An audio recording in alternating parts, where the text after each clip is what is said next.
Hai guys, kenalin aku Zahra. So, di video kali ini aku bakal bahas salah satu film yang judulnya Bolehkah Sekali Saja Aku Menangis. Kalian pasti nggak asing kan sama judulnya, atau mungkin kalian juga ada yang udah pernah nonton. So, mungkin aku di sini bakal bedah sedikit tentang film itu dari segi psikologi. Oke, jadi film ini tuh nyeritain tentang seorang wanita muda yang bernama Tari. Nah, Tari ini tuh kehidupannya normal-normal aja. Dia kerja jalan, ketemu orang juga jalan, tawa juga masih bisa. Tapi di balik itu semua, dia nyimpen masalah yang gak ada orang yang tahu. Nah, kalau kita bahas, bolehkah sekali saja aku menangis dari sudut pandang psikiatri, mungkin yang dialami Tari itu bukanlah tergolong gangguan jiwa berat.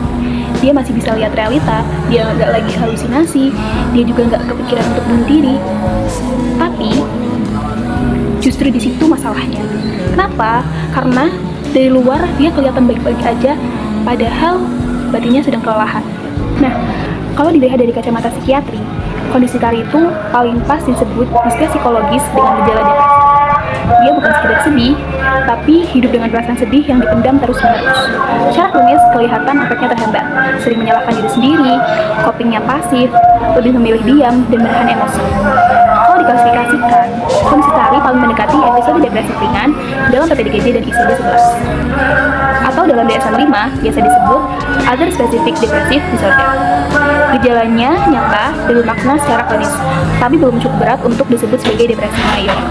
Nah, alternatif lainnya adalah gangguan penyesuaian dengan mood depresif. Kenapa? Karena keluhannya muncul sebagai respons terhadap tekanan relasional dan keluarga yang berlangsung lama. Nah, yang bikin menariknya ini, manifestasi klinisnya itu nggak meledak-ledak, bukan nangis histeris atau emosi yang kacau, tapi justru kelelahan mental, emosi yang ditekan, dan hubungan interpersonal yang kaku. Nah, dalam psikiatri, penekanan emosi jangka panjang kayak gini nih, justru bisa memperparah kondisi depresi.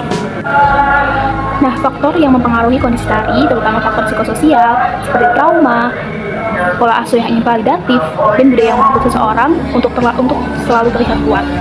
Karena nggak ada ruang aman buat mengekspresikan emosi, dan semua perasaan akhirnya cuma dipendam.